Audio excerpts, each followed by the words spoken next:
Taigi sveiki visi, čia yra Kinomaniakas ir šiandien aš kalbėsiu apie filmą Barbė.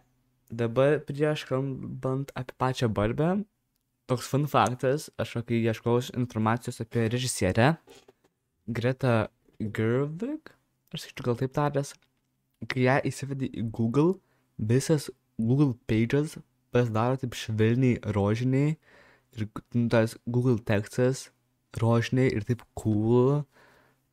Tiesiog įsiveskit į Google Greta Gerwig ir jums išmes. Taip labai faina, kad ir Google įsitraukia į filmus. Tai toks čia pradžiai fun faktas. Dabar filmas. Filmas yra apie Barbę, apie lėlę Barbę, kurioje ateina į galvą noras mirti. Ir tada jinai išaiškina, kad ten čia yra susijęs su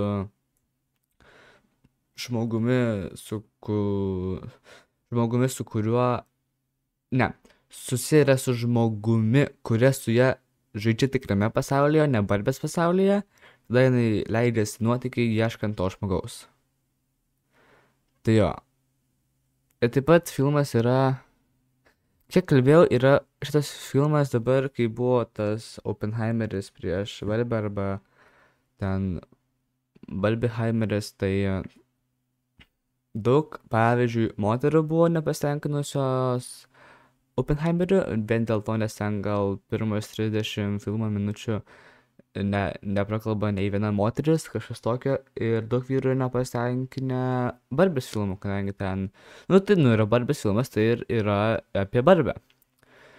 Ir taip, ir pats šitas filmas yra daugiau moterims, sakyčiau, gal neskirtas, nors yra ir apie Keną, ir dar toks irgi fun faktas yra tas aktorius, kuris atlieka Keno vaidmenį, Ryan Gosling. Šiaip jis kelis kartus jau atmetė prašymą būti, ne tai, kad daug žmonių jis siūlo užvadinti, duoti tokį kaip label, kad yra karščiausias ar ten seksualiausias vyras pasaulyje, bet jis sako, sorry, nenoriu aš. Tai jo, bet čia irgi ne į temą. Ir baisai, kaip jis priėmė Keno vaidmenį, atsiųsdamas režisieriai nuotrauką, kai jo dukra žaidė su lėlėm, su Barbė, su Kenu. Ir kai yra Kenas numestas ant žemės, veidų žemyn, ir šalia yra ten gal išspausta citrina ar kažkas to, kuris parašė, kad pasaulis turi išgirsti Keno istoriją. Tai toks irgi labai įdomus faktas, kaip jis pats tą irgi priėmė vaidmenį. O taip pat Barbė Margot Robbie, tai jinai ir šito filmo taip pat ir prodiuserė. Ir tai, kai ten, kai ten buvo pradėję apie filmą, tai jinai sakė Gretai režisieriai, kad aš nenoriu, tu man neprivalai duoti vaidmens, aš esu... Man kuo labiausiai tinka tiesiog būti prodiuserė, tik tais, o ne vaidint. Bet Greta sako, ne, aš noriu tave šitam filme, tai todėl dabar jinai yra Barbė. Dabar pati istorija. Kai aš žiūrėjau, mane nustebino, aš aišku nesitikėjau, kad bus toks formatas, bet labai taip barbiškai ten, kai pavyzdžiui, nusileidžia nuo stogo, ten eina po dušu, kur ten nebėga vanduo. Pati pradžia yra pavaizduotas Barbės gyvenimas, kuris iš tikrųjų, taip ir atrodo, jeigu jinai būtų tikra. Ten geria arbatos, kurios nėra ten kažką tokio. Aš labai skeptiškai tai žiūrėjau pradžioje, bet po to galvoju, kad jo, gal taip ir turėjo būti. Taip pat pats filmas yra toksai, aš sakyčiau, kad jis yra labiau pramoginis, man asmeniškai bent tai pasirodė. Ir yra jau tikriausiai, jeigu matėt gal socialiniuose tinkluose, yra labai populiari daina išpopuliarėjus, kurią atlieka pats Ryan Gosling ir jis ją dainuoja filme. Ten tokia yra scena, aš jums noriu irgi išspoilint, jeigu jūs dar nematėt. Bet tokia yra scena, kai jis dainuoja ir yra, ten tokia yra scena, kai ten vos ne kaip musiclas man pasirodė. Ir tuojaus aš jums ją paleisiu. Jo. Ir esmė, tikrai, pradžiui, kai aš peržiūrėjau šitą filmą, aš labai į jį žiūrėjau skeptiškai.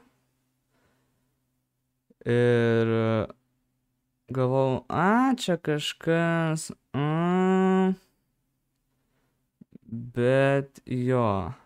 Dabar, kai per naktį susigulėjo mano galvoj, kad gal čia visai ir turėjo mintį ir gal čia tikrai apie kažką bandė pasakyti. Ir prašau, daina, kuri jau yra top 100 klausomiausių dabar dainų pasaulyje ir daug žmonių mano, kad galbūt net ir per Oskarus šitas bus pasirodymas kažkaip integruotas. Beje. I'm just kid, where I see love, she sees a friend. What will it take for her to see the man behind the tent and fight for me? Tai taip. Tai va šita daina, jinai yra dabar labai populiari socialiniuose tinkluose, tai gal jau matėt. Ir jau gal einame prie išvados apie Barbės filmą, kad asmeniškai aš manau, kad jisai yra skirtas labiau moterims, nes jų tema yra, sakyčiau, labiau ten gliaudoma ir daugiau apie ją yra kalbama. Ir tiesiog toks yra filmas, tai yra, sakau, yra skirtingi filmai skirtingos žmonėms. Ar man asmeniškai jis patiko? Sunku pasakyti. Nes buvo tokių scenų, kurios man pasirodė cringe ir, tiesiog aš nesu tokio būtent kino mėgėjas. Nes, sakau, man asmeniškai pasirodė, kad šitas filmas yra gal labiau pramoginis. Bet, jo, gal ne. Ar rekomenduoju? Taip. Taip pat, čia kaip kalbėjom, tas, nors dabar vėl sugrįžta, kad ta Barbė buvo kino salėse labai greitai, jinai buvo labai, ta žmonių banga kino salėse, jinai buvo labai staigi ir jinai labai greitai pasibaigė. O su Oppenheimeriu jinai dar yra išlieka, nors ir jau mažėja. Bet aš manau, kad jeigu dar nematėt Oppenheimerio, tai tikrai pažiūrėkit. O Barbę, aš manau, tikrai pažiūrėkit, nes tikrai esu girdėjęs, kur žmonės kalba apie ją kaip irgi apie žiauriai gerą filmą, kad visiems rekomenduoja. Tai jo. Bet minties yra filme. Tai taip, yra ir taip pat filmas yra N13. Toks irgi. Ne fun faktas, bet faktas. Tai taip, aš tikiuosi, kad jums patiko. Aš tikiuosi, kad galbūt, jeigu jau ir buvot Barbėj, o gal dar nebuvot, tai kad kažką naujo sužinojot. Ir gal dabar norėsite tą Barbę, jeigu dar nebuvot. Tai jo.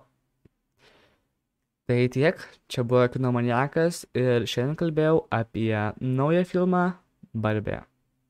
I'm just kid, where I see love, she sees a friend. What will